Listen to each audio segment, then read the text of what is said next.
hey, if your kid comes forward, even if he doesn't come forward, he or she doesn't come forward, and you see something that's sexually suggestive on their phone, don't right away attack them because they're up against multi-billion-dollar algorithms. Are the ways this algorithm is changing the way you think and see the world and do your work, is that actually what you and your soul want? That once you mix government in, you're going to have a certain level of problems.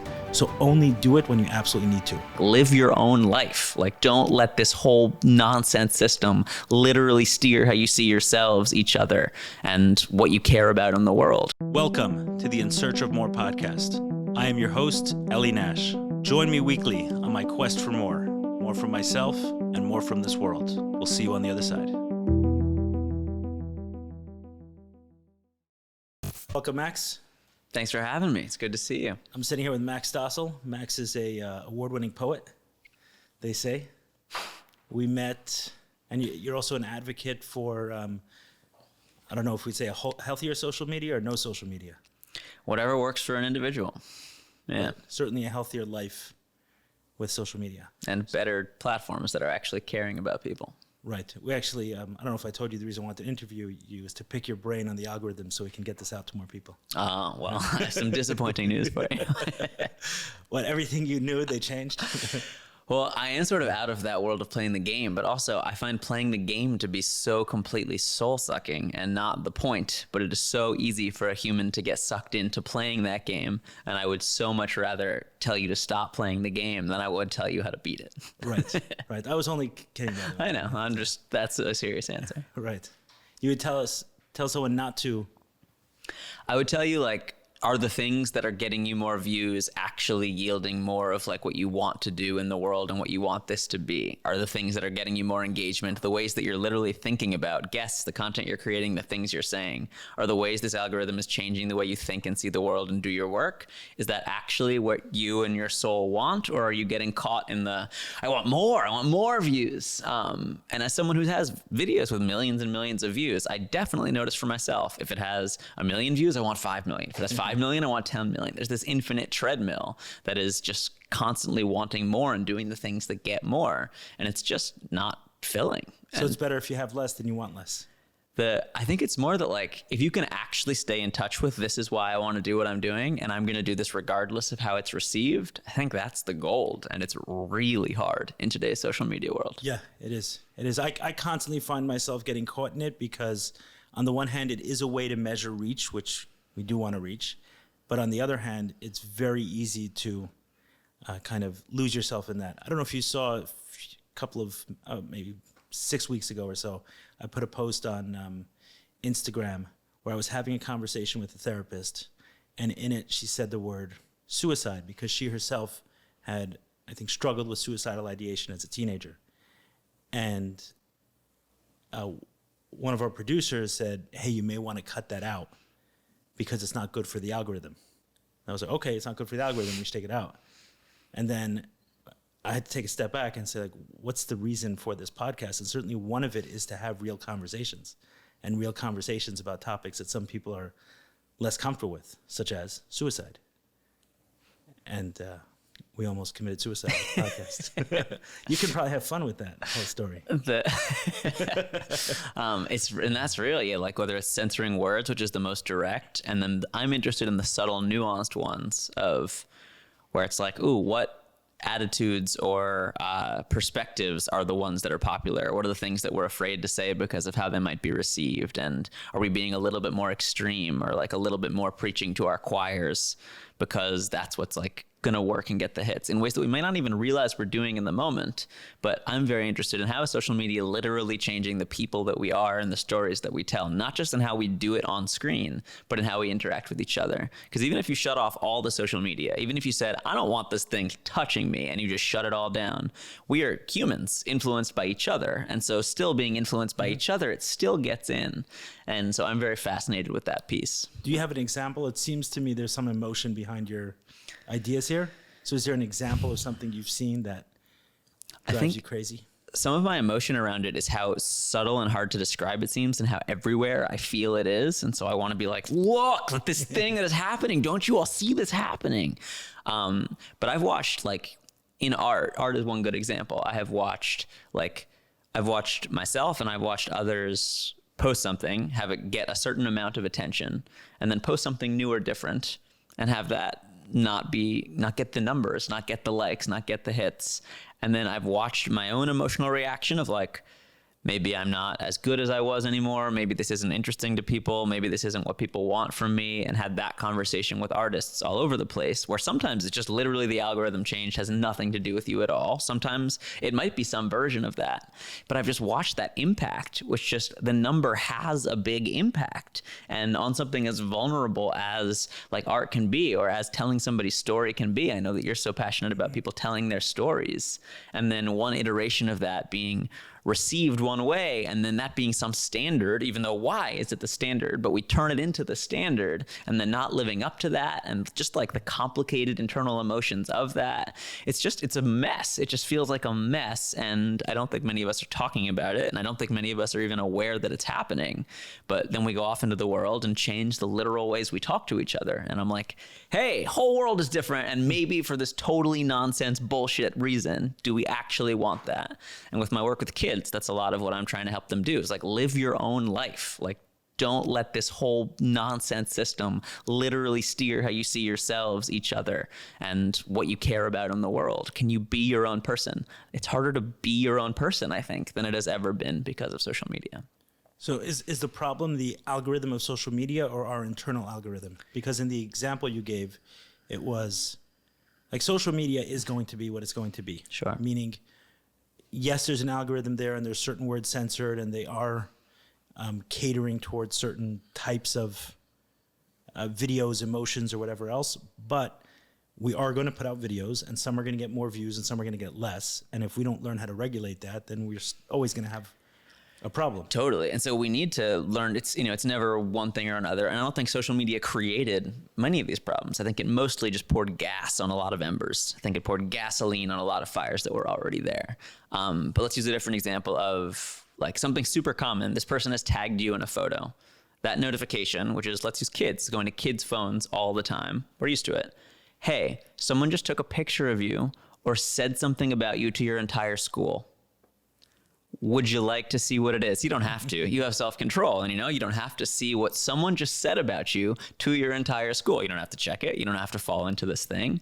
No, you're fine. You're fine. You don't have to look. Like, at what point are we asking a whole lot of self-control from people? Which, yes, let's build that muscle. Let's get better at this. Also, this is kind of preying on some pretty core instincts and like social desirability and popularity and in-group, out-group, just like really deep human stuff. I mean, looking big picture, and we've gone on a road now right away. Right. We can dive in here. But so I would love for a social media network to be actually caring about our social lives. Like, what would it look like for the same data to be optimizing? Am I creating new experiences you wouldn't have otherwise had, that you later rate as meaningful, introduced you to new people in your life that wouldn't have been there, that you're now grateful are in your life? If we're taking those sort of human metrics and using the same amount of data towards outcomes like that, what an amazing magical tool social media becomes. It becomes this like the best personal assistant we could ever possibly ask for, even within things like information distribution. What was your intent in coming into this atmosphere? Are you trying to learn more about X, Y, or Z? How well did we help you do that? And let's optimize for these things. But don't some of those social media, say apps exist, but they're just not that downloaded? I don't know of things that are doing that. And also the amount of data that is required to do that well is so much. And it's the type of things that like Instagram, Facebook are the ones that are closest to, TikTok. Those are the ones that are closest to having that kind of data. And there's not the incentive to operate that way.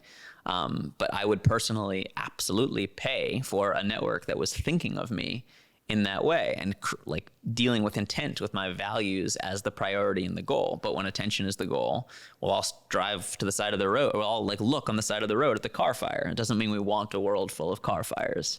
And so attention is just not a very good measure of like success or goodness in a digital society. It's a terrible thing that attention is the metric. But being that it's unlikely that you change the platforms. Algorithms, sure. So you're walking into a school. What are you looking to leave them with? Couple of things. One is you do a lot of, right? I spend a good amount of my time. So you use poetry and you use maybe a more relatable way to get your message to kids than a scientist walking in and drawing algorithms on me. Sure. And with the kids, I'm sometimes, but rarely actually doing the poetry. I mostly come in as someone who used to work in the industry, not a parent or a teacher saying, you kids and your phones, rah, rah, rah.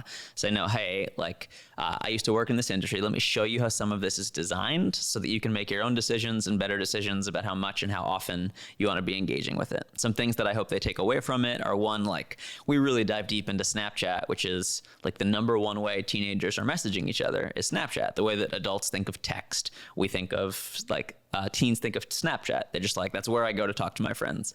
Just a lot of features in there that add a lot of extra stress and manipulation. Streaks being one very basic one. I'm not sure what that is. I send you a message on Snapchat, you send me one back within 24 hours. These little numbers and emojis build. And if we don't keep sending a message every day, then that streak breaks. And it starts to feel like, if we break the streak, are we really friends? Things like best friend scores of the person I message the most has the highest best friend score. You might remember how important it felt to who's my best friend in middle school? Things like that. There's lots of little design features within Snapchat that just add a little bit extra stress that isn't about their communications at all and is very much about getting them to use Snapchat more. And I try to highlight things like that, things in these other networks of, hey, do you want to literally just move some of the conversations off of these places that are manipulating you so intensely over to regular messaging apps? Please keep using tech to talk to your friends, but maybe do you want to choose the room that you're doing it in a little bit more based on things that care about you? And with TikTok and Instagram and social media, I'm trying to get them to wake up to realize, hey, are you literally living your life based on what's going to get the likes? Are you looking around at the world seeing captions in your brain? And with your body image, I show them a pizza being photoshopped into a hot girl in a bikini, and just talking about the fakeness of these social platforms, showing them stories from teenagers who are talking about how messed up their lives really were while they were showing off on social media. I just try to instill hey, we're all doing this super fake thing. Do we maybe want to rethink how much of our lives we're giving to this system? And I certainly don't solve all the problems when I go into schools, but I've become a very good starter of this conversation. Schools will often use me to change their phone policies, where it's getting phones out of school for the day. Oh, that's cool. That's a very nice takeaway that happens. Let's put that on the side, because I do want to get back to Sure. that. But do you talk about who you used to work for and what you used to do and exactly what you saw that was so off-putting to you? And so the app I was working for was a small social media company called Ocho. We were going to be the Instagram for video before Instagram had video. And we weren't that good at this. We were doing these tricks with tens of thousands of people, not millions. But I saw that we were playing the same game as everybody else was playing, and we just weren't as good as these other companies were at it. And so I talked to them about that. I didn't really have an aha moment. It was more just noticing we're making decisions that are influencing the amount of time you spend on our platform, but you didn't choose that. You didn't choose to spend more time on our platform here. We kind of made a choice, and now that's influencing you out in the world, but our goals aren't the same. Well, hold on, is that a thing that we want? And then to notice the whole ecosystem worked that way. And I met Tristan Harris. You might have seen The Social Dilemma. And he really started that movement. I was helping him however I could. And we were getting all these emails from parents and teachers being like, what the heck do we do about this whole smartphone social media thing? And I thought, okay, maybe my perspective can be helpful. And so for now, 7-8 years, I've been giving these presentations to teenagers and helping to start that conversation. That's awesome. I know that there's an organization in the Jewish community in Crown Heights, where I was raised. I forget what they call themselves. I know there's one in Miami also. I think most mothers, whatever, against phones or something. And what they're trying to do, mad version for phones. I guess so, yeah. And what they're trying to do is kind of raise the age at which it's common to have phones. So what are some of the policies that you try to? So that's in terms of what parents can do, that's a very big one, is we think of these things as phones, but a phone where you can call somebody and text somebody. At what age does a kid need that? Probably you can give that pretty young, just a device that allows communication. Fantastic. But we're not talking about phones. We're talking about supercomputers, self-comparison machines, and porn machines very quickly. Correct. And so what is the right age to give our kids a self-comparison machine, porn machine, and supercomputer, that's a different question. I don't know what parents would say about what the right age is to do that. And so there's something called Gab phone, which is like just a good phone for kids that has GPS and music and some other things, just not the unfettered access to the internet. And so like delaying it, I think, is really great. And when I started doing this work, the question was, is 10th grade too young? Now I'm getting, is 3rd grade too young? So like that's shifted over a very short amount of time. Right. And so what age, that really depends, but doing it together as communities works. There's something called Wait Until 8th, which helps communities wait until 8th grade to get together and do that. But so I think delaying is huge. I really do believe schools are like an 8-hour opportunity, that kids don't have many other environments in their lives where they can learn focus, patience, how to be without their devices, how to deal with like loneliness or boredom as it emerges without immediately running away from that. Like, oh, I'm feeling uncomfortable, I have to figure out what to do with that, and I don't have the option to just run away immediately. Yes, I would love for us to be teaching kids how to use this stuff, but I think we're less at risk of them not knowing how to use it and more at risk of them not knowing literally what life is like and what spaces and environments are like where it's not so dominant. And so I think schools changing their policies to be away for the day is a really powerful action that can happen. And there are plenty of little things and takeaways, turning off notifications that aren't from people trying to reach you, getting a physical alarm clock, not looking at it before bed so much. There are little things we can do, but on like the policy levels of just delaying and creating more spaces where these things aren't so dominant, I think those are some of the just most powerful actions that we can take. Awesome. How do you measure success? Right now, not well. Just like don't have good systems in place. It has been for years. I was just like being a poet and doing this on the side. And when people wanted me, I came and like, great, like seems like this is helpful. And this year was the first time we really scaled it up into when I go to an area, I'm gonna go to a lot of schools in that area. I'm booked for so far out in advance. And we're just starting to figure out like what that really looks like. But some of these testimonials are just like really heartwarming and sort of feed my own like sense of, okay, this is doing something. Things like, watching how many of these kids in the room are like deleting TikTok from their phones and like hearing, hey, like, yeah, I've been feeling really depressed and anxious and I hadn't thought about how much comparing myself to all these girls on TikTok or these beauty filters was doing that, but I think it is. And I'm going to take a break and see if that changes things. Like a lot of those messages and schools hearing me and then changing their policies. And so those things are successes to me. I could probably get much more nuanced and like try to study it, but it's so like, how do you study something that is influencing so many different elements of life is a really hard question. Right. And it's also growing. Yeah. Right, growing, changing all the time. Right. It's different for, 10th graders than it is for 8th graders. Like, cause then there's it's different for 10th graders now than it was for 10th graders 2 years ago. Like, academic study here is just tough because it changes so fast. Doesn't mean it's not important. Right, absolutely is, target. But it's just, and I don't think that's my strength. Right.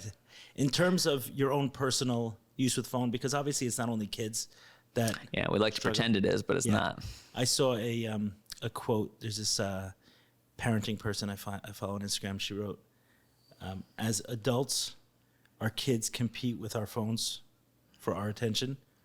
Our kids compete with their parents for attention with their phones, and when they become teenagers, the parents are competing with the teenagers for phones. Obviously saying like, who taught these teenagers this way of being? And I got a problem with my phone. Totally, me too. The best, right? I like how you yourself use it. For me, like one of the things I've done recently, because I started observing Shabbos again, is just put that away.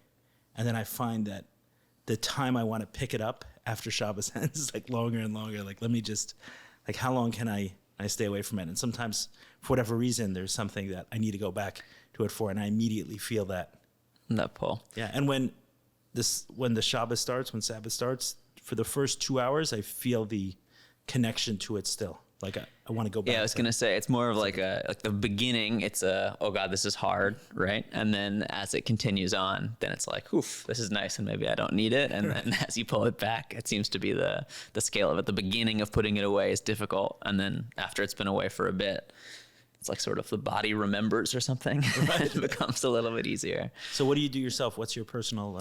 So one of my favorite things is like, I think the physical alarm clock thing is really underrated. Just that first thing in the morning, if we're immediately using the phone as the alarm clock and then just maybe you had it on airplane mode and aren't checking your notifications first thing in the morning. And yes, would love for us to have that self-control, but let's be honest, how many of us are like actually just hitting the alarm and then getting up and starting the day as opposed to diving in to all these digital worlds? So that's something I really love. And yeah, I mean, it's also, I think it's easy to conflate phones versus social media. I think social media is the place where it's really the most challenging. I try to not be on for more than an hour a day. I have screen time limits on, but I don't succeed at that all of the time. And when I'm posting, I just try to really deeply consider, why am I posting this? Why am I really posting this? Is this something that I actually want to be sharing and actually want to do for me? Or am I getting caught in this system? And just trying to notice it and then be me in the system. To be honest, I very rarely, like, sometimes I'll go get hyped up, be like, yes, I'm getting back into this. No, I'm going to do it my way. I'll start. After a post or two, I'm like, nope, it's just got me again. And so I'm walking away. And so a lot of my relationship with it is just like taking a step back often and making sure I'm not letting this control me. But I'm still learning with my own habits and practices. And I do not have this all figured out, but I've gotten very good at helping people with the awareness of at least the first step. Interesting. I've thought about it as well with my porn use and the porn dependency, which we've spoken about before, is that I got addicted to porn through, what do you even call it? Desktop computers. Even a laptop we didn't have in our home. And I'm thinking what my childhood would have been like had I had, what'd you call them, a supercomputer? A supercomputer, self-comparison machine, and porn machine. Yeah, it's unbelievable. Yeah. And what I tell parents, which is just like, I show also, it's so funny. I go to these schools. I have to have a conversation with almost every school for the parent session where I say, hey, I'm going to show the parents what happens when I say I'm 13 years old, sign up for any one of these apps, and I'm just going to show them what comes up. It's very inappropriate. It's not something that's appropriate to show in a school, but I'm going to show it because this is what your kids are seeing all the time. And it's hilarious to me how many of the schools are like, yeah, I don't think we can show this in our parent session because it's just very graphic, like sexual content. It's not full on porn, but it's like pretty close, like, and and it's a click away. And it's just, that's for a 13-year-old who did not seek this stuff out, but is immediately getting hit with all of this. And for teenage girls, there's a documentary called Childhood 2.0. They start a timer of 90 seconds after creating an Instagram account, and they're immediately getting DMs from like older creeps and like all sorts of that going on in 90 seconds on a public profile. And for the young boys, it's more often like these bots that are pretending to be hot 18-year-old girls that start flirting with them and linking them out to porn sites, or in the darkest corners of it, like get them to send like dick pics and then hold that dick pic hostage and like ransom and blackmail these young boys. Oh, wow. And so like that's happening, like not so infrequently. And so like just the pathway from social media to porn, just it's there. That's happening very fast. And the kids do not need to seek this out. Not getting them in trouble for what they're looking at is so critical. Like if they're telling you about something inappropriate they saw, wow, thank you for telling me, is 100% the move. In religious communities especially, I'm seeing the amount of shame and guilt coming from like kids who are in those porn holes. Like they're just feeling so bad and wrong for what they've seen when it often wasn't even them seeking it out, and they have this natural curiosity and fall into it. The families that were able to say like, wow, thank you for telling me, let's talk about this, as opposed to punishment, are having a lot better times. So what have you seen in religious communities? Because I grew up in a religious community. A fair amount of my audience is religious, and I've wondered, more than wondered, because I think I've seen it myself, is the correlation between porn use and religious messaging. Because there's definitely a correlation between porn and shame, and religious messaging often adds to the shame. So being that you touched on that, I'm on like a pretty high level from where I'm talking. I'm not getting so deep into it with specific families, but what it seems like is different in the religious communities is the amount of shame. By religious, like, you don't mean necessarily Jewish. No, just totally. Often Catholic, like some Mormon communities, like, I actually trying to think of like within the more like sort of Orthodox Jewish communities I've worked with. I think this maybe has even been less than in some of the, but I don't have enough data to really make claims like this. But it just does seem like in the religious communities, there's a deeper culture of shame, and the shame element is what seems so painful, and where you have these often young boys who are just like crying and suffering and afraid to tell their parents these things. If I were guessing, I would say the piece that is different is the shame, what kids are dealing with around cultures of different, religious significance and religious severity is similar, what it's experiencing. And then what is different is the amount of good and bad and right and wrong and shame that is put on that action, which I think is a perversion of religion too, as my understanding of God and spirituality is like a very loving and accepting one of whatever might be happening and deeply forgiving. But I think a lot of religions have twisted that concept. Yeah, that's a different conversation. Different thing to get into. Should we shout it for the algorithms? Should we shout those terms for the algorithms? Shout every single one. You said something that I wanted to jump on, but you distracted me. Distracted you with the religion comment. With the religion comment. No, but it is an interesting. It is an interesting point. I felt it for myself with a certain amount of religious shame that I had to remove. But essentially, your message is there to parents, is saying, "Hey, if your kid comes forward, even if he doesn't come forward, he or she doesn't come forward, and you see something that's sexually suggestive on their phone, don't right away attack them because they're up against multi-billion-dollar algorithms that, like you said, within 90 seconds are already feeding them stuff. Totally. Doesn't mean they did anything. And if you're an algorithm that is calculating billions of different types of things, figuring out what is a teenage eye most likely to look on, click on, scroll, not scroll past or just like spend time looking at, guess what's going to rise to the top in that. And the algorithms have figured that out. So they can just open one of these apps. I'm so excited. I'm a 13-year-old. Everyone's on TikTok. I get to be on TikTok now. Wow. I start scrolling. 2 scrolls in, I'm going to see something that is close to porn. Like it's right there, right away. And if they keep looking at it for a little while longer, the algorithm says, oh, look, you liked this. You want more of this. They didn't have to actively like it. You watched it for longer because you're a human 13-year-old who's like, what is in my face right now? And you're going to see more of it. So truly, it's not their fault, like that they are seeing this stuff and having conversations about it. And we've talked about this as well, but regardless of judgment statements about porn is terrible sex ed.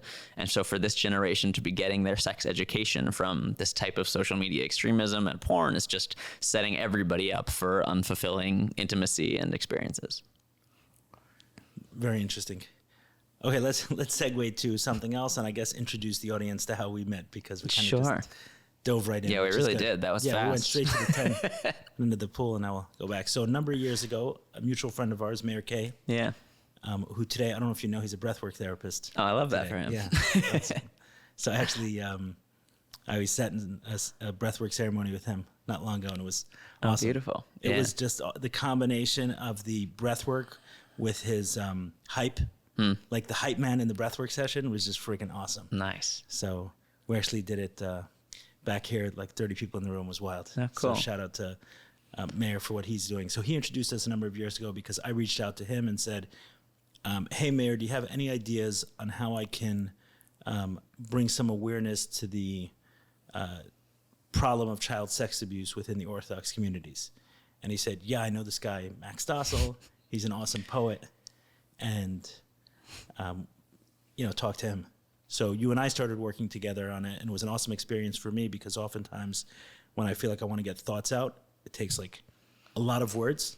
And it did take a lot of words for me, but you were able to distill it into 5 or 6 minute poem. So that process of going back and forth and getting my thoughts into words was cool, and that's how we met. It was really poignant for me too. I remember, I think, saying to you directly, being like, hey, there are people who have experienced this themselves, like that might be better suited to talk about this than me. I was like, I'm going to give a voice to this thing that is so intense and so real that I have not gone through myself. And you said to me, you're like, no, it's because you haven't gone through this yourself. I want you to help it relate to people who have not experienced it. And it was like, okay, it was powerful. And yeah, I think what we created was powerful and seemed to touch some people. Yeah. It didn't get a bazillion views. Is that the measure of success? I guess not. No, but it did. It definitely did touch some people. And there were a number of people who ended up getting involved. I think at some point this video component came in. I think you recommended someone for that. And a number of survivors showed pictures of themselves at that age. In childhood video, yeah. So I think there was someone you brought into the project.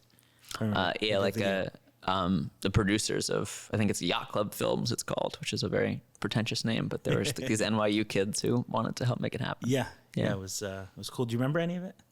Any of that poem? Yeah. Two bodies intertwined, limbs wrapped around one another. Two naked bodies lie in each other's arms, exposed and vulnerable. Two bodies forget for a moment that they're two separate bodies. Two bodies bask in each other's love, and months later make a third tiny body. It's a miracle. I mean, have you ever seen a child's eyes light up? Have you ever watched a child comprehend the night sky for the first time, blow the bristles off their very first dandelion, feel a kick in mom's belly from the inside? They're discovering how the world works, one moment at a time. And sometimes that very same world that brightened their eyes can be completely and utterly terrifying. But in time, it can all be fine if they have a shoulder to cry on, someone to stand by their side. The pain and the fear can subside. But have you ever been alone? Can you even imagine alone when your world turns against you? When no matter what you do, people can't seem to understand what's happened to you, so they push you out of what you knew, what you used to love. The same shoulders you used to cry on, now cold shoulders, ice cold showers. Just try and feel something other than the pain inside. Bury the pain inside, hide it with anything you can find to dull or change the pain inside. And at the end of whatever bottle you find that you've been emptied too. They say time heals all wounds, but it's not true. It's not true. When someone you trusted, someone you look up to, takes that trust in the world and they snap it in two. When they make you do what no child should do. But because you have the trusting eyes that children do, some part of you wants to. Because love is confusing, and our bodies are confusing, and our longing for belonging is powerfully confusing. Your community chooses not to see the side of this being you were forced to see. You wish you had that luxury. You'd give anything for that luxury. But now every hint of what you know should be beautiful intimacy just reminds you of what used to be two bodies intertwined forcefully, two bodies that were supposed to be two separate bodies, and trying to deny it is just lying to yourself, and you're too damn tired of watching the people who shaped your worldview, the people you still love and admire, keep their quiet, their silence, sweep fire under the rug, and calmly paint the house as if it isn't burning down from the inside. What good is a community that turns its back on what it stands for when it's no longer what is easy? We have a rare opportunity to stand on the right side of history. We can create a world where men and women are afraid to commit heinous acts, not to admit they happen. We can create a world where the sick and twisted can no longer hide behind the shame they plant in victim after victim. After victim, after victim, after victim, how many more of our children have to become victims before we fight for a world where children won't be victims? We must take a stand, take a side. Standing idly by helps only the tormentors, never the victims. It takes a village to raise a child, and a village to abuse one. This is our village, our community, our children. Whose side are you on?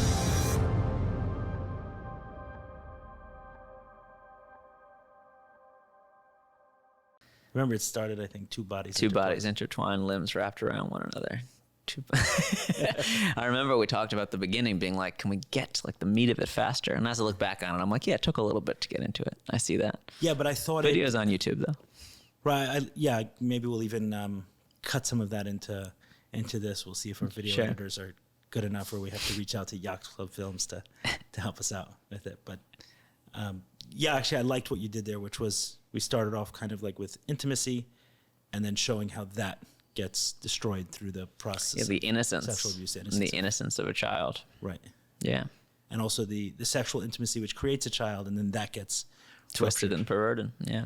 And what I would say in terms of measuring success, that the Orthodox community in many ways is in a far different place now than it was then around the issue of child sex abuse. Beautiful. I'm glad to hear that. I don't feel the need to discuss it nearly as often. Wow.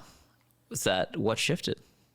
I think that once it was understood how common it was, I can't speak to all Orthodox Jewish communities. There are ones that are much more insular than the ones I've been a part of. But once it was understood how many people were actually sexually abused, and it wasn't these rabble-rousers on the fringes, but it was many people within the community who were members of the community, teachers, parents, I mean, everything. There was a number of people who were sexually abused. And once that was understood, it's like, hey, this is a problem that we need to deal with. But what that took is more and more people speaking about it. Like, there was a time, just to be clear, was I didn't share it with my parents. When I did share it with my parents, I shared it with one, and a couple years later, the other one, and then some of my siblings and not the others. So I'm sure that was going on in a lot of different communities, and then a lot of different families, and then you think about that kind of, multiplied across the community, many people sexually abused who were not telling their own family members. And then once that changed, and I think it's changed in a lot of ways, I'm sure it's not healed, I'm just saying it's in a very different place than it was before. Once that changed, then a lot of people understood, oh, wow, this person is struggling because of that. And then the questions start coming up. They see someone using drugs or struggling in some way in their life, and they say, hey, maybe they were sexually abused. I often say in my case, I kept it a secret, the fact that I was sexually abused, but I did tell the first person who asked. And the first person who asked happened to be in my 20s. It was a therapist, and he said, were you sexually abused, when I started describing some business issues? That question, I would imagine today, like if I was a 13, 14-year-old dealing with whatever I was dealing with at that age, I would have got that question then, knowing how prevalent it is in the community. And that's what I think the real difference is. And a bunch of what we focused on in that video was the pain of the secondary trauma, right? Of when people were sharing that this happened to them, how common it was for family members to not believe them, or to some, even in subtle ways, side with the abuser or let them 100%. Back in the house, and how painful that, how much that can add to the trauma. And from just watching what I've seen of your focus and interest from afar, of like within therapy and within trauma, and how there's the event that happens and the story that we tell ourselves around it, and how painful it can be when the thing that we went through that was so challenging, whether it's like, it's not a big deal, I swept under the rug, or no, they didn't, I don't believe you. Right. And yeah, I'm glad that in any small way that we can contribute to more people just being held space for and felt and seen, and in that subject, which just is can be a deeply scarring one. And I love the way that you've worked around it. Thanks. Through it, not around it. Yeah, the one area of it which I think is the most common abuse, but I've never figured out a way to deal with it, is sibling abuse. Like there was a certain fight we took to it, right? That was like there was an enemy that we were fighting to some degree, even though I tried to tone that down as much as possible. But people are able to get behind that to some degree. That person's wrong. This person needs to be defended. But within siblings, that's a much, much tougher conversation. And I think if you look at Orthodox communities and possibly beyond, the most common form of sexual abuse is probably a brother sexually abusing a sister. But that I've never figured out a way to address that as a community, and I still think there are a lot of people out there who dealt with it who are unhealed. And I like that as sort of a transition into something that I think is really challenging in society, and we're going to talk a little bit about the special as well. But like, we're so quick and social media helps us do this. Helps is not the right word. We're so quick to villainize each other. We're so quick to make some other wrong and some other bad, as opposed to like having an attitude of actual like collective healing or care for like our quote unquote enemy. And when it's literally our brother, our sister who did something to us, there feels like a more natural but that's my brother. And yeah, honestly, like I long for a world where in the ways that we've harmed each other, we can feel all the pain and anger and rage and sadness and whatever might be there of like, this was not okay. And that's my brother who did that to me. Like, that's my brother. And so it's not like, no, you're gone or you need to go rot and die. It's like, that's my brother. So like, what happened there, and how do we also help my brother? And we feel so far from that, just in terms of how we talk to each other, how we relate to each other, how we argue politically, and our justice system. But that's the world I want to live in, is one where we are looking at each other as the pain that we caused each other through that lens. That's interesting. So you're saying there's something more than just helping heal that abuse. But if we can figure out that, how a brother and sister can heal from that, maybe that can kind of multiply within the world itself, because that's really what we are. Yeah, brothers and I believe that, hippie as it may sound, like that's what we're doing. Maybe a couple of layers removed, but brothers and sisters hurting each other. And what does it look like to actually want like healing for the abuser, or actually want, I'll stop there, healing for the abuser as well as yourself. And it doesn't mean you prioritize the healing of the other over your own, especially when you've gone through so much intensity, but to genuinely care about that, that's loving thy neighbor as thyself, right? It is. And when you think about it, going all the way back, the first brothers, one killed the other one. There Right? you go. So, Cain and Abel, right? And then, in Israel and like a lot, we'll remind many Jews and many Arabs that we are brothers, right? You go back, like that's what we are. But there's that fight. We fight as brothers almost. Only brothers can fight like brothers fight sometimes. Not more than sometimes. Yeah. Right. Not me and my brother, but yeah, other brothers. Sure. Them. All the other people. In terms of the special, right, which you just released, Words That Move. So I watched that, and one of my favorite parts, I want to say favorite, one of the most memorable parts was the right, left, right, that political one, which I thought was really on point. I'm scared we don't actually care about each other, that you just want to impose your views on those who don't agree with you. I'm scared that in a time where our realities are defined by algorithms that are personalized, we won't take the time to leave what we believe behind. I'm scared that it's become so easy to share. We've forgotten how to listen, that we care more about winning than listening, when the only path to victory for anyone is listening. If victory isn't conquering, but reconciling differences, and victory isn't conquering, it's reconciling differences. I'm scared it's become so easy to instigate our animal brains with rhetoric and headlines that sound insane, that there's too much profit to be made and power to be gained for media or politicians to do anything but fan these flames. So I'm afraid we've approached this point of rage where the fight itself is all-consuming. And to the right side, the left side is the wrong side of everything. And to the left side, the right side is the wrong side of everything, when honestly, when was the last time any of us was right about everything? Underneath the kicks and screams, we all want peace. But that train has left, right? Now we've got some angry bodies marching in the streets like left, left, left, right, left. Feels like the left feels a sense of righteousness and wants to right the right, while the right thinks the left forgot why our founding fathers right those rights, right? Religious right trying to guide the left towards the Lord's white light, while the left wonders how the right can sleep at night. But hey, there's no convincing a man of God he doesn't know what's right, right? If only they could be exposed to city life, right? Where cultures intertwine in a bit more harmony while we leave human beings freezing in the streets like they don't deserve a place to eat or sleep, right? But how can those racist, sexist hicks be so naive, right? And how disconnected can those leftists fricking be, right? And could someone please tell me, like, what do we actually accomplish as we fight? Can we stop swinging and address the gaping bleeds, eh?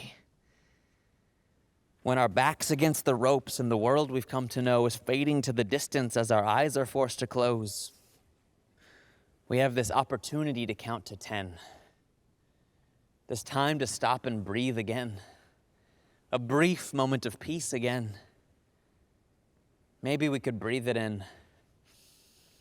And remember then that as two boxers get too close to hit each other, they hug each other.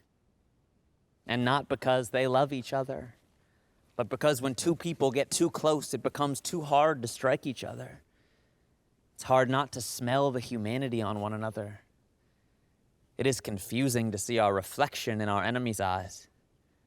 Helps us start to recognize where our actions might be misaligned with these identities that we've defined.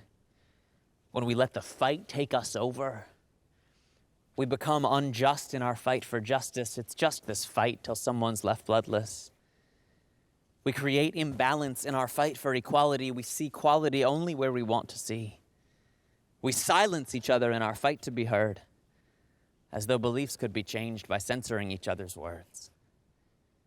You know that point in a fight with a boyfriend, girlfriend, husband, or wife where it's no longer about whatever it was about, and you just want to punch every word that comes out of their mouth. It's where our country's at right now.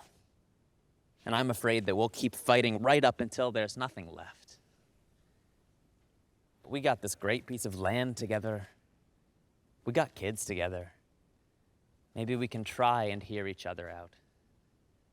Well, you want to talk a little about that special? And Yeah. So this was, I love the work that I do in terms of this tech and social media work and trying to help kids live better with it. Also, what's closest to my heart is this poetry. And I had been performing this show live that was really well received, and I could feel as it was soul feeding people. And then as the pandemic hit, I was like, how can I help the essence of these messages deliver through the screen? And I turned it into this digital special. It's now free and available. I hope we can link that in show notes as well. And yeah, it's these pieces that I love, and one of them is very much inspired by, it's 9 stories, each is like a different perspective. That is live action, animation, storytelling. It's entertaining. It's like a fun thing to watch. You might hear like, oh, poetry, I'm about to watch poetry for an hour. It's, if you have a thought of, I don't want to do that, it's probably not like what you're thinking. But yeah, there's this one piece that in many ways was inspired by like a deep love of my father, who's a very like prominent libertarian figure. And I watched over and over again, living in New York City filled with liberals all over the place. I watched people come over with the idea of like, this guy is such a monster for his political beliefs. And I watched my dad again and again trying to be like, no, don't you see, like, if we care about the people we're talking about, I have a very different idea about what actually achieving help for this group of people looks like. And I think you're really wrong about what you think is helping. And I think this other way is it. And he's so crazy. He's been doing this for 60 years or whatever it is, Your 50 years. John Stossel. My dad is John Stossel. And he's so good at arguing with this stuff. But like it cuts through. It's not like you care about these people or I care about these people and you don't. That was so never it. It was, if we care about these people, if we care about our country, what is the mechanism that actually helps achieve the thing we're describing?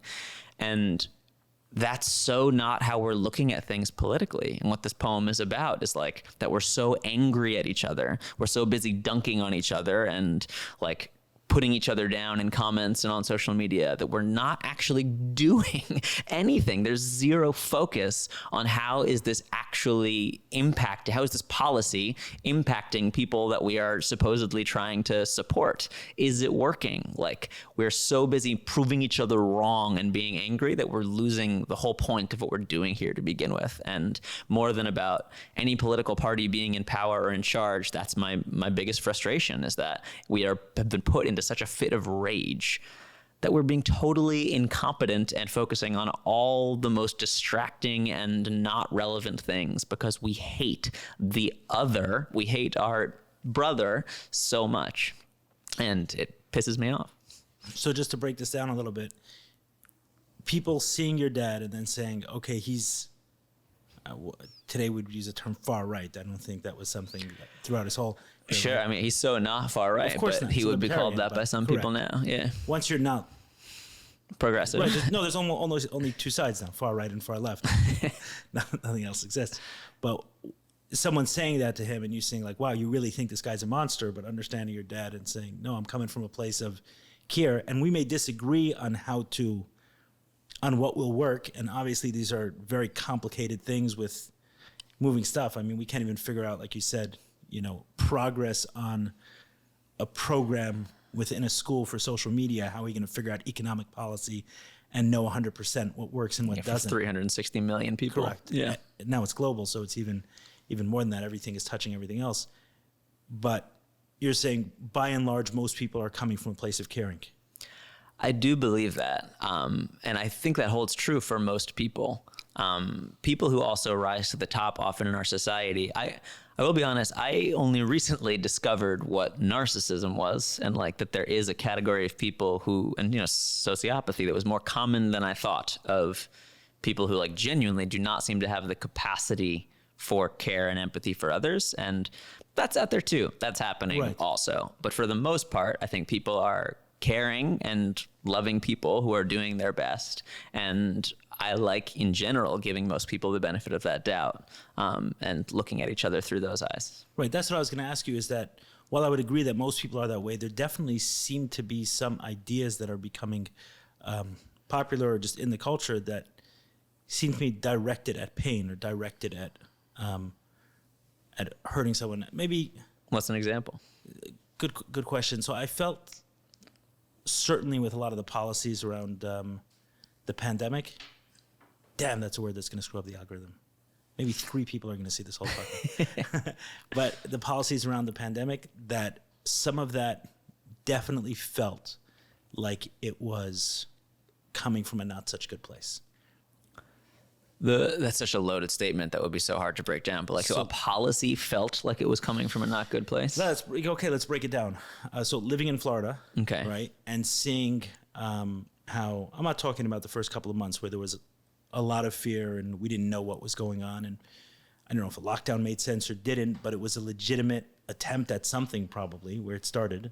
Right? I think in hindsight, I know it wasn't a very good idea, but we don't know, and we made a mad rush at this. When a year and a half later, kids are being masked in schools, and I don't know, Joe Rogan is talking about healing from COVID, and his face has changed color on CNN in order to make it look like he's sicker than he was, and they call it a horse, and they call what he was taking a horse dewormer.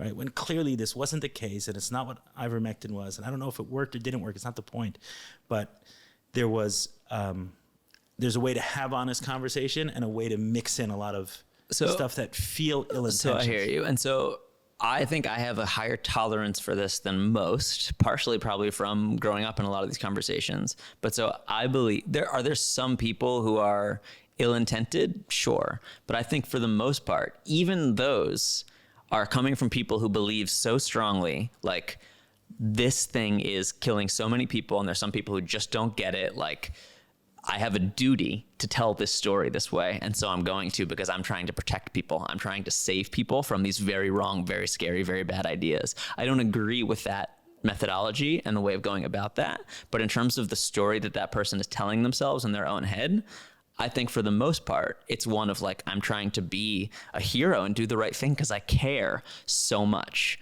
And I think that's happening 98% of the time. Okay, I can accept that. With some people who are just being like, I'm trying to grab power. I'm trying, like, that's there too. But I think the vast majority of the time, and certainly at our dinner tables politically, as we are arguing with each other, I think most of the time it is people who care deeply. And underneath the anger is often care or pain or hurt or feeling of that divide. And so, yeah, I think we underestimate drastically how much people have good intentions. And it's not 100% of the time, but I think we underestimate the amount of time drastically. Okay, I can accept that. You're saying that even beneath, I suppose, whether you agree with me or not, that was a lie and an outright lie and everything else, is that wasn't ill-intentioned, that was for what they considered a greater good, right. And that was. And I think the amount of times it was outright lies, I think were probably very few.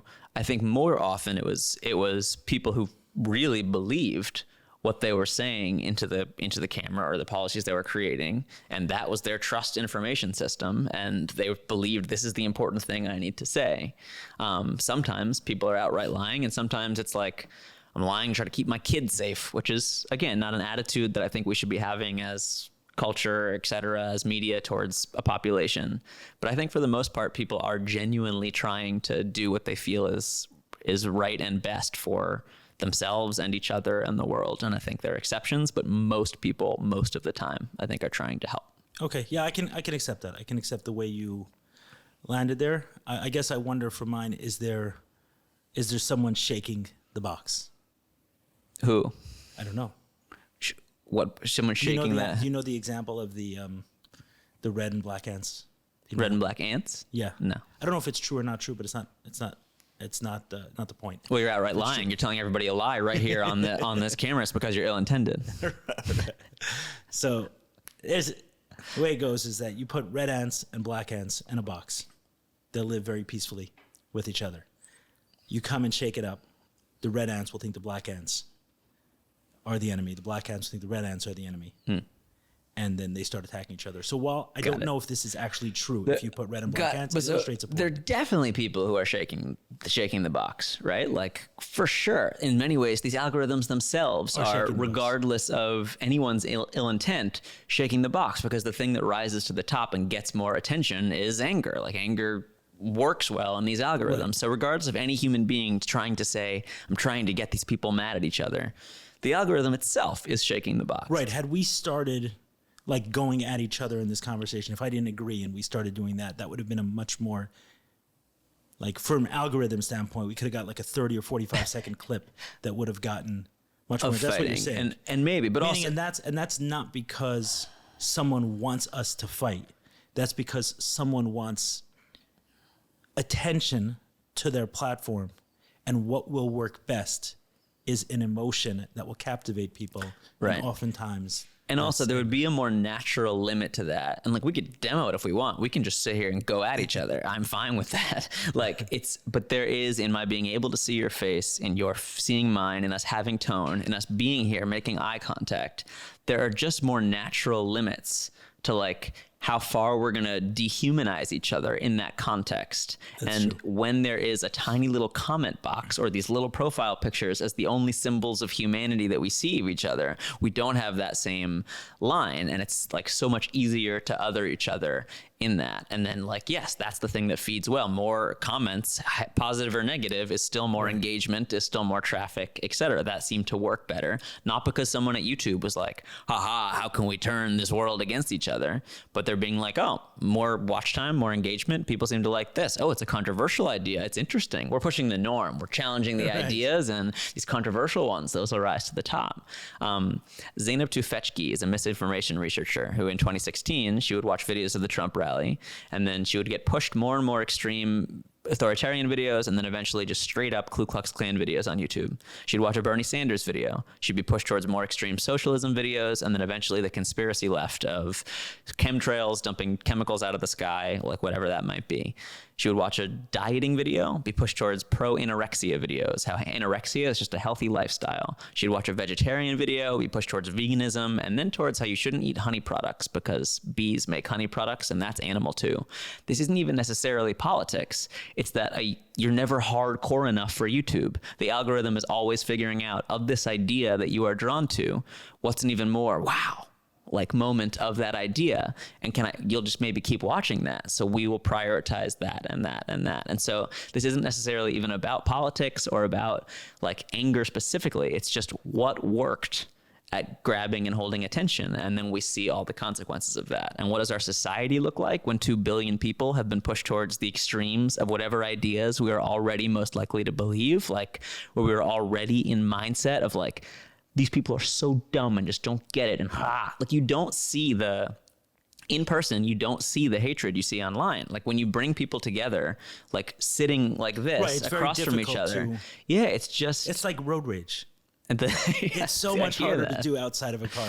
Right. Like how many times you see that in the aisle where like one person cuts another person off in a grocery store and it turns into middle fingers and yelling at each other. Yeah, we seem to have natural kind of buffers in that system that are not there online. Jonathan Haidt talks about it as like the Colosseum, where like the shouts for blood are what's rewarded. Like we're having all of our political conversations in the Colosseum.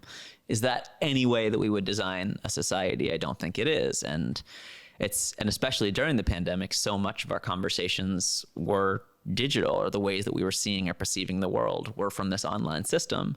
So it just fed us, I think, even deeper into that. Honestly, like I feel from you right now, like an amount of anger towards what I assume is like progressive left in general. Like that feels really deep. Like I feel like there is I can't believe how wrong these people freaking have it, and all this freaking, like, I feel some of that from you. You feel it right here? I feel it now. Yeah. As I hear you talking about some of these issues, I feel a charge. So it depends on what issues. Okay. COVID worked me up for sure. Yeah. Yeah, I saw some things in COVID that I would just were like, how are we doing this? Like, how can we be doing this? I don't think it's like. And also cool, beautiful, nothing wrong. And like, do you notice how that extends to people who support policies you disagree with?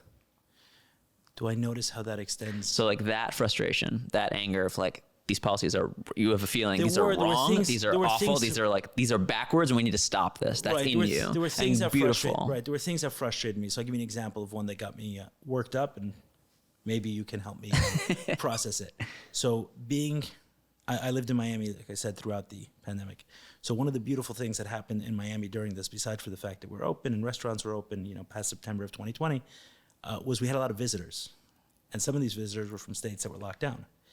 And I remember once with visitors from Los Angeles, and they asked that they not be tagged in any pictures or anything else because They don't want don't people wanna to be see that seen they're with socializing. other people. And I'm like, come on. Like, you understand that there are people paying the price with their businesses, with their children being locked at home. I saw what it did to my kids, right? 3 and 2 years old being locked in a house. The just for a few months, the parks closed.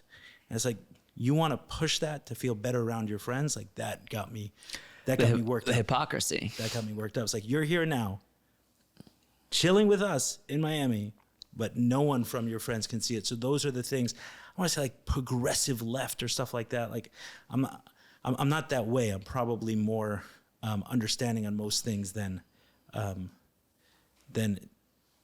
one may think or one may not think. It doesn't make a difference. But there are some stuff around COVID which definitely got me.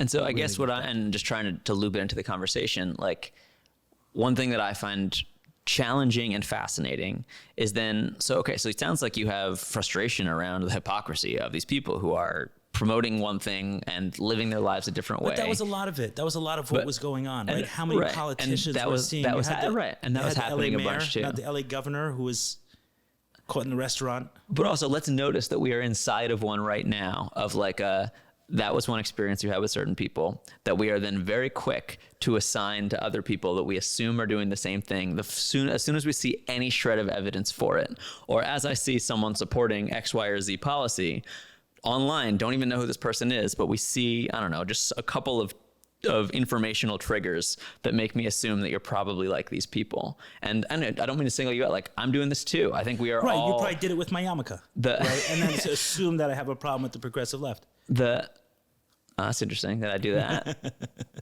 don't think I did that. It's possible that I did that. But the amount of time and the ease with which that we are taking that thing and applying it to all sorts of people, like taking an anger about something specific and applying it generally. I think we're doing that a lot. And I think social media is gas on that fire. Right. And the lockdown and people being in that space was gas on that fire just by being further and further removed. I'm not talking more about the lockdown. I'm talking more about I'm not talking about the right or wrong of it. I'm talking about the reality of it. Just poured more gas. And and how it fuels that same anger. I love Tobias Rose Stockwell is an author who is coming out with a book on some of this stuff. And he talks about how, like, regardless of what happened, he has this beautiful slide that is like, Bob does a thing. That's the headline. Then whatever it might be, like, you take that, all the different news stories are written about the thing Bob did. It's like, Bob is such a hero for doing this thing. Thank you, Bob. And then all the way to like, oh, like, interesting what Bob did. Look what that did to the world. To Bob is such a monster for doing that thing. Look at all these people suffering while Bob did that thing. Oh, it's appalling. It doesn't matter what Bob did, but like, we're all taking these little things, we're finding the evidence for what we choose to believe. Like, we're taking every little detail that occurred. We're extending that. Yeah, just it's everywhere. It's like looking at social media through that lens as everybody just like using literally everything that occurs as evidence for why, whether it's the world is crumbling in the very specific way they think it is or whatever it might be, it's all over the place. It's just everywhere. And I find that frustrating because I really value seeing the humanity in one another. And that's harder to do when we're playing so much in this coliseum with all the gladiator toys. I hear you. Have you ever seen that video of two dogs barking at each other behind a fence, and it's like a violent, like they're going to rip each other to shreds, and as there's a human there who opens the gate, and each time he opens the gate, they kind of calm down and looking at each other, and whenever he closes the gate, they go back to this violent rage of barking at each other. So it's kind of like that. It's like,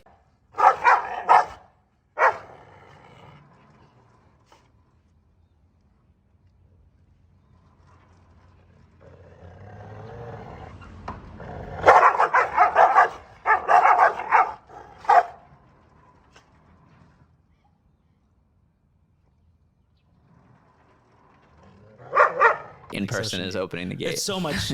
I had a few years ago, I was working on like, I think you saw it, the mic drop and telling stories in the community.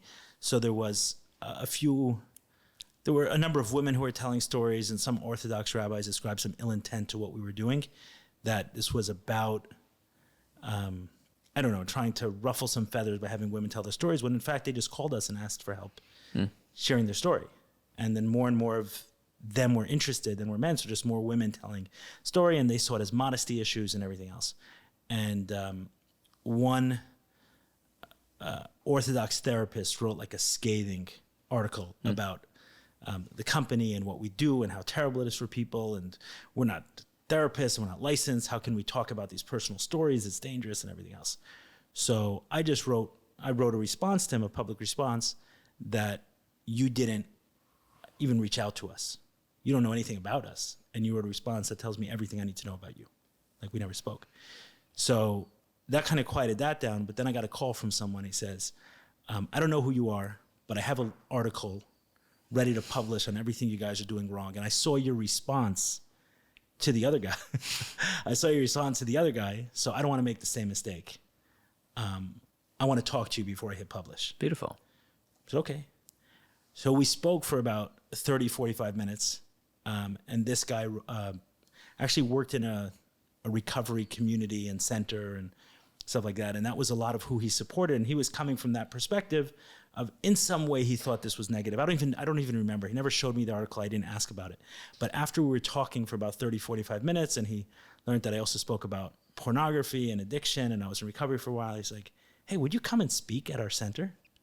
And I said, sure. And it was cool to see that shift. To see that shift where this guy was ready to publish something about me and had all sorts of opinions based on a lot of other things. And when we spoke, I'm projecting something that isn't necessarily true, but my guess would be, let's say that he first hit publish and then had that conversation with you.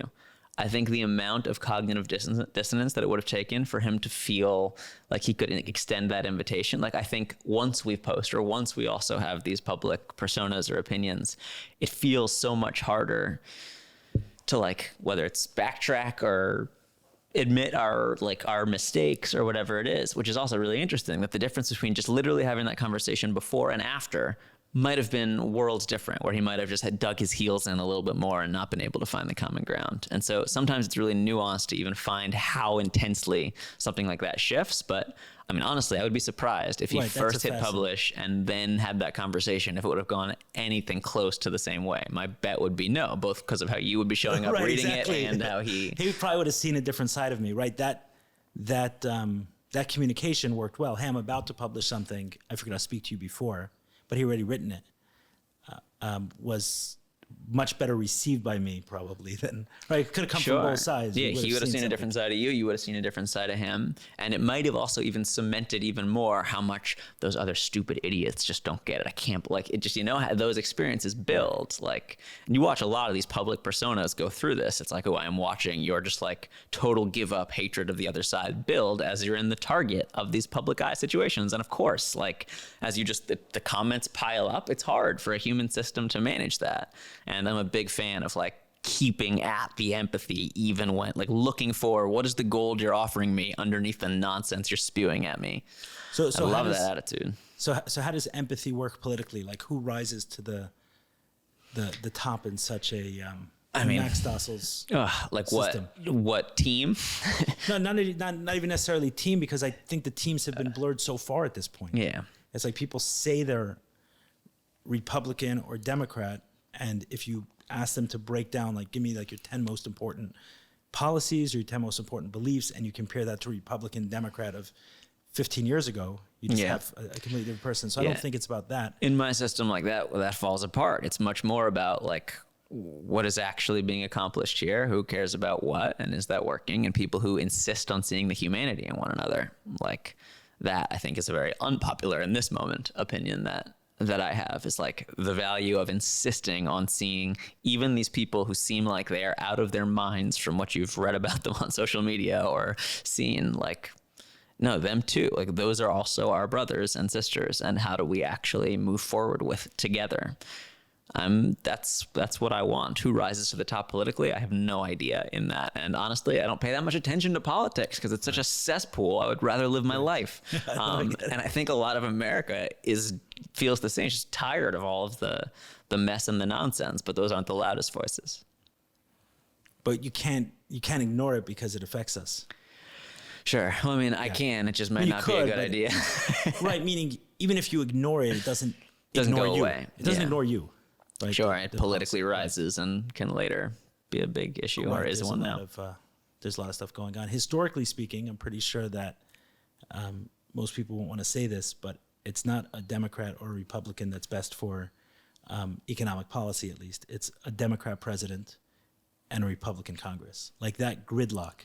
Well, I don't even call it gridlock. That forcing people to work with people who you disagree with is kind of the best thing for the country. Economically. Right. Yeah. Like if you want my political view is that the worst thing would be to have one party. A fully Republican or fully Democrat. In full control anything. would be a disaster. My dad would certainly agree. Like that gridlock, government's doing less would ultimately be best for people. Right. I would politically, I'd probably consider myself a libertarian. Yeah. Because that government is bound to screw things up. I have a lot of leanings that way too. I think it's naive about race and healthcare, but we don't have to get into those things right now.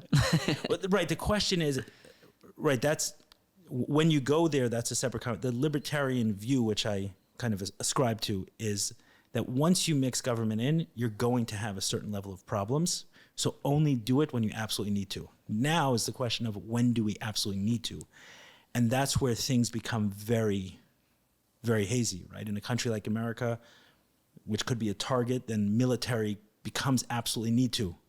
In a smaller country where you're not necessarily a target of others, and maybe America can protect you, then military is not absolutely need to. So that's a question for that absolutely need to has endless discussions, but that perspective of, even like we can go in there, like in healthcare and stuff, like a lot of these things, I really believe that so much of this, we should communicate more to individual communities. And you see it done very well within Jewish communities, and would be amazing if that can be rolled out to more, is when there's a medical issue, when there's an impoverished family, when there's homelessness, like this is solved often by the community on the ground and saying, hey, we protect each other. Unfortunately, that often doesn't happen in communities. So then what's the government supposed to do?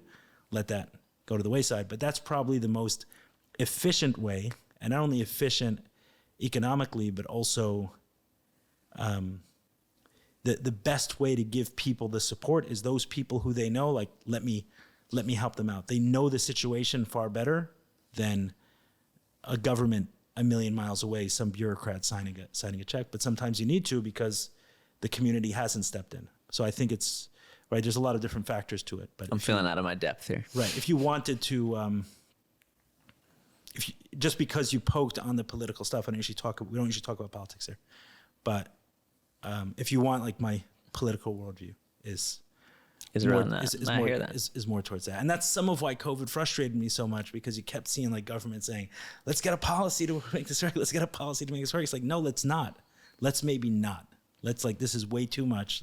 Let's maybe not ask the government to fix everything, because you ask any company in America which ships product, and we may use the post office. I'm definitely on team. Let's not ask the government to fix everything. We don't use it. We may use the post office, which we do in our company. We ship product, but we do it for cheaper products because it's subsidized, and it doesn't need to. Customer is not paying for top-notch delivery. But when you need something overnight, on time, and to be like as close to 100% secured, you call FedEx or UPS and you say, can you please get this done? And there's a level of comfort that they give you that you'll never be able to get from the government. So that's that's my thoughts there. But I did very much enjoy, and not only enjoy, but it resonated with me on your Words That Move special, where you like really broke that down in very relatable words. I'm like, hey guys, like, we got to stop with this. I don't see the biggest issue as the left. I don't see the biggest issue as the right. I see the biggest issue as the level of disagreement that exists. And you're saying the solution to that is more face-to-face time. I'm saying it's certainly not having all of our political discourse behind a screen. And so, yeah, and just trying, I used to be on the team of, can we align our realities? Can we be looking at the same movie? I think we're past that at where we are now. There's such intense divide of the reality that different groups are seeing. I'm much more on the team of like, can we just love each other? Like, can we understand you're looking at the world differently than I am, and I'm looking at the world differently than you, and you are my brother, and how do we like coexist and cohabitate here without violence and without thinking each other are monsters. And I think that's where we're at. Where a lot of my political ideas come from running a business, right? So in a business, one of the ways I've always thought about it is you want to build inherent tension into the system, right? You're going to hire sales guys who are going to go out there and want every single deal. And then you're going to have a finance department, which is going to say, like, let's check this 15 different ways. Like some people jokingly refer to a finance department as a sales prevention department, right? So, hey, did they pass their credit check? Did they, all of these other questions, and you're building this tension into the system so that the orders that should get through, and the ones that shouldn't, versus saying, oh no, sales are the way we make money. Let's give all the power to sales. No, you're going to end up with a bunch of customers who didn't pay, or, people with mortgages who shouldn't have mortgages, right? Things like that. So building that inherent tension in the system is what forces you to get the best way. And there are people who are, I want to say, like when you think about a salesperson or a finance person, their personality is predisposed to one versus the other. That's who you're going to hire. So you're going to have one person who naturally is more conservative in their, not politically, conservative in their worldview. Like, let me make sure everything checks out before I approve this order. And then a sales guy who's naturally more of a risk taker. And you're going to say, okay, guys, you two are a perfect match. And if it would work in a business, it would make sense to work at scale. Like, give me someone who thinks nothing should be changed ever and everything is perfect, like the conservative worldview, and put someone on the other side who thinks we got to tinker with everything. And it's like, oh, progress. And then put them in a room, and then where do they agree? And give them kind of equal power, and then say, okay, like, we'll move things forward because things have to move forward, but not just because progress is good and we always got to tinker. So that kind of approach, exactly how that works at scale, I don't know, but we need to be able to do what you're talking about. I'm a big fan of everything in moderation, including moderation. And, and yeah, in general, like, I think there is, I can also, like, just of nuance, like I don't know how to run a system of that many people. Like, I feel much more suited to solve individual problems in front of me. And yeah, try not to speak out of my knowing. Yeah. What I would hope for is an environment where people that the better people are more willing to throw their hat in the ring. And right now there's such a price to pay for that. I read in a book by Alan Greenspan, the fact that someone is willing to do what it takes to become the president of the United States should automatically disqualify them for the position. Right? So it's like, how do we create an environment where there are people who are skilled enough to do this, and they're not going to talk in ways that are going to have you cheering every 30 seconds. They're going to speak with much more tact and much more diplomacy and much more nuance. And but are they, in order to step out and say, okay, I'm willing to throw my hat in the ring, are they going to have to deal with what so many politicians are forced to deal with? And I think until we create that environment, we're going to get a certain kind of person, unfortunately. So that's what I think about is how do we create that? How do we get better, more qualified and competent people to want to be in these positions versus, I don't know, I wonder if, like you mentioned, if the couple percent, right, of people who are on a, right, it's like there's 98% of people. How many percent? 98% of people are well-intentioned. Could we do the same with Congress? Can we? It's like the same 98 and 2 that we see in the world. We see the same 98 and 2 in there, and I think that because of the price that so many of the I don't think we see that as an even. I don't think we see that. No, yeah, the type of people rising to those roles right now are the people throwing their hat in the ring. Sometimes are like deep desires for power or for correct. Yeah, the intent doesn't seem to be right. It's not the service oriented model that you'd think of.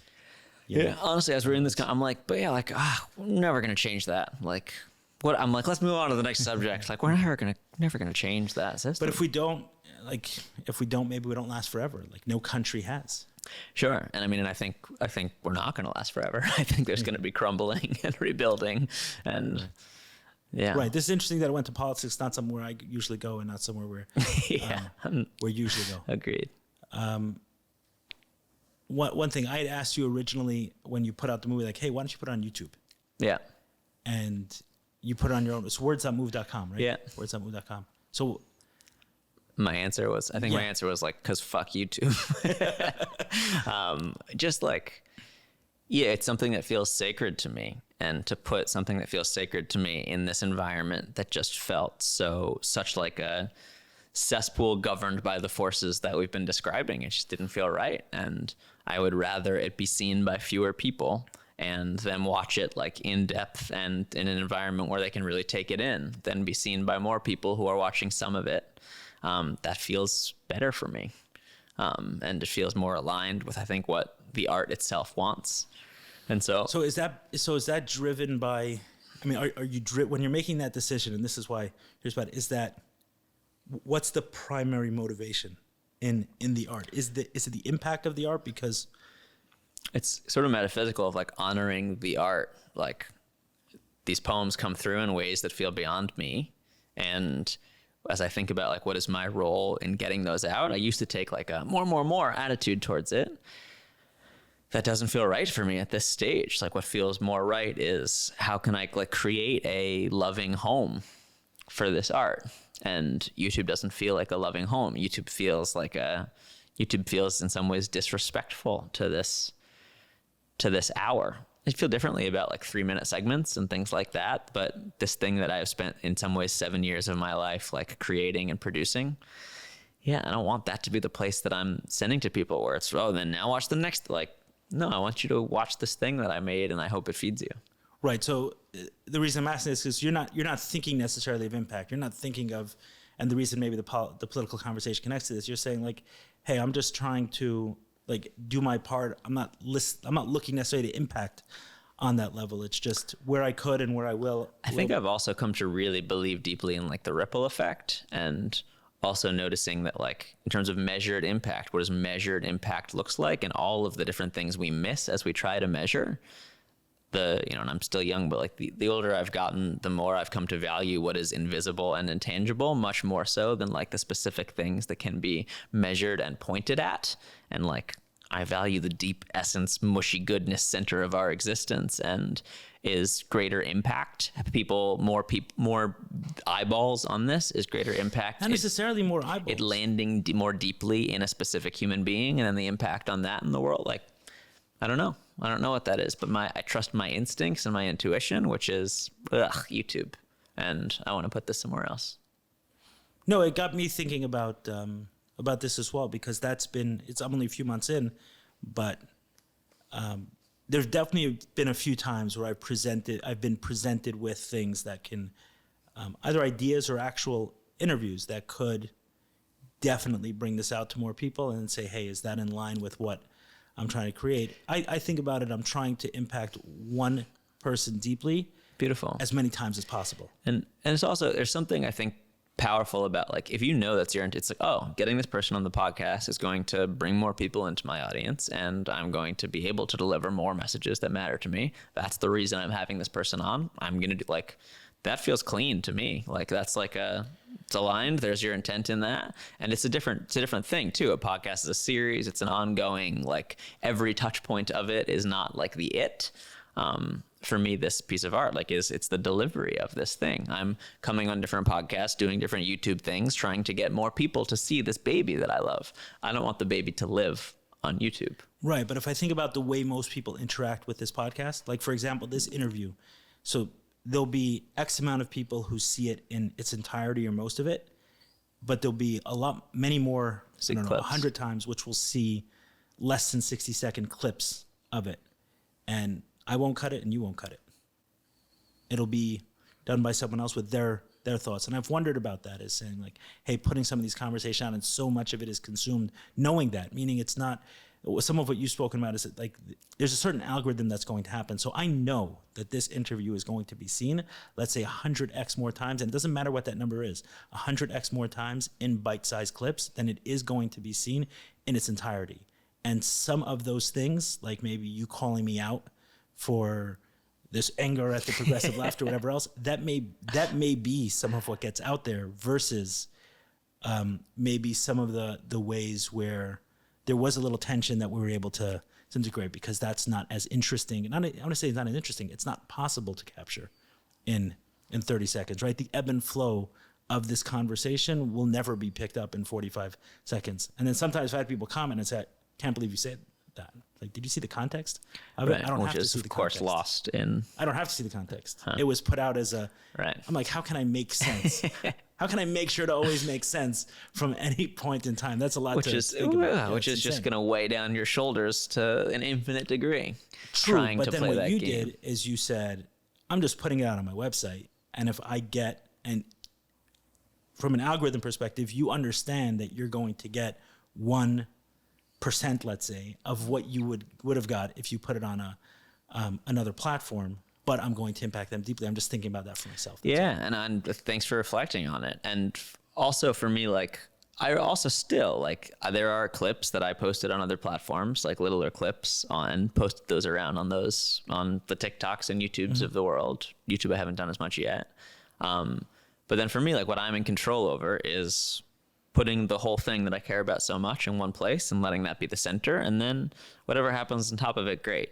Like, that'll happen. I'm going to be comfortable with it being chopped up. But it didn't feel right for me to take this thing that feels so, just like sacred to me, and just letting that home be this place where there's all this other stuff going on. And I would love for there to be a platform that is more sacred for art, like a place that would be where, like, other things where people felt like I feel about this, and have it live among that. Totally. I'm in, and like recommendation systems in that world. Cool. I would be much happier to put it there. Right. But just in what exists now, just like, I'm not putting my kid in that school. No, I totally get it. It's 7 years of love, like you said. I got one question, an important one. Is that really your barber? And is that really your barber? Meaning, do you really have a barber who's a philosopher? And in the video that you put out in Words That Move, is that the guy? That is really him. His name is Derek Hake. He's at Fellow Barber in Williamsburg. And a what barber? Fellow Barber in Williamsburg. Your barber also, or? Was a Fellow Barber? That's the place is called Fellow Barber. Fellow Barber. Oh, okay. He's in Williamsburg, Derek Hake, and he's wonderful. So my barber is somebody I met. Yeah, we've become a close friend. He's someone I met walking into that shop, and he has 3 graduate degrees, one in divinity, one in cosmetology, and one in theater. And one of the reasons he cuts hair is because it allows him this one-on-one time to deliver his sermons. And my barber really is a preacher. Gives me lessons through the mirror. He spouts wisdom like a fountain that makes life a little clearer. Last time, he told me he was the Alka-Seltzer, witnessing his self dissolve into the world around him, knowing that's the only legacy he'd ever truly leave. As the pieces of his being dissolve into the existential sea, an ocean of souls, the witness observing the pieces of his self that help others to grow as he lets his ideas of whatever self is go. That's a direct quote. But my barber, he's a realist. His ideals are the idealist, but he's grounded in reality. Last time he said to me, who could live and actually be that witness all the time? Like, who could watch their parents die and stand to only be the eyes witnessing life's tragic processes as they simply pass us by? And I reply, only those who lie. And maybe the assholes, I joke. I expect a laugh, but no, he lets my crass avoidance go and gently brings us back to flow as he smiles and makes it known that no, Max, even the assholes get chapped. And assholes know better than most where bullshit comes and goes. We talk of love and loss and shaking off the scars that lovers leave with us. And he reminds me greater love is pouring in from up above, that it's on us to open up to all that is awaiting us. Reminds me that in our 20s we tend to confound love and need. And when the ones we love do leave, we look on them as though they're thieves. I feel that wisdom deeply. The thief who stole the part of me entwined in our dependency, who left this hole in my identity. You are whole, he assures me. There's a gift she leaves as she leaves, By robbing you of her loving, she's showing you the Alka-Seltzer. That even when your heart has nothing left to bleed, your eyes in tears too hurt to breathe, there's truth beneath the pain. You see you're whole beyond the hole she leaves. My barber is a man of God, a fact I found a little odd when every Sunday he was taught he'd burn in hell for who he loved. He was deeply conflicted by his faith. As by some text that earned his place in fire for eternity, I see this tear drop down his face. He can't help but feel the Father, Son, and Holy Ghost, and yet the peace that haunts him most is his sacred, very own love for his fellow man. And I just want to reach out my hand and help him understand that in all of God's infinite plans, there's not a single one of them where he's not heaven destined. And so through the mirror, I look him in the eye. And though right is left and left is right, we connect in this reflective light. Our souls shine bright. His holy light shines right through the mirror. Sometimes I wonder if God himself is speaking in my ear. If God himself is cutting my hair. If I'm looking at God through the mirror. And then I imagine how the world would look if every single person could recognize the way we should that God is in the mirror. It's so much easier to see divinity in others. Much harder to discover that it's God who's hiding under all this skin. We think of God as perfection. But anyone who created everything created imperfection. There's not a single emotion that isn't him. And so through the mirror, I look him in the eye. And mirrors have delays in time, reflections, milliseconds behind, as light projects this false divide that I'm not you, that you're not I. And that's the work, to live our lives embracing that connection, right? To see beyond elusive sight, to look inside and recognize the Alka-Seltzer.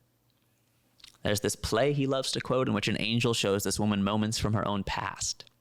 And as they look on at her life instead of back, as they look on instead of back, the woman to the angel, she asks, do they know? Do they know? Does anyone ever truly realize life as they live it? The breadth and depth of this beautiful existence present with us in every minute? No, the angel replies. The saints and sages, maybe they do some, but never in all of its magnificence. The tragedy lies in the rift between what we perceive and all that is. This constant choice we make of finite over infinite, that we refuse to accept the fullness and completeness of this gift. It's a lot to take in for a haircut. I don't know if I'm ready, I tell him. And he smiles and reminds me the jump from not ready to ready, it's just a thought away. And we can make it any day. Okay, Max, you can get up to pay whenever you're ready. He holds up another mirror behind my head to help me see this part of me I rarely get to see. How does it all look? He asks. That's Derek, that fellow barber. That's awesome. That's awesome. Hey, man, that was beautiful. Thanks, man. Thank you so much. Yeah. It was great to hang out again. For sure. Thanks for having me. Share the couch. We used to do this as a couch, but it's not much divided. Now the armchairs. Thank you. That was awesome. Thanks for having me. Yeah, Absolutely. Thanks for listening. Thanks for listening. Yeah. And I hope we can all see the God in each other. It's a perfectly good way to end it. Hey, man, it was perfect. I'm not going to add more to that. Thank you. Go to words.move.com to see more of Max and F YouTube. Thank you.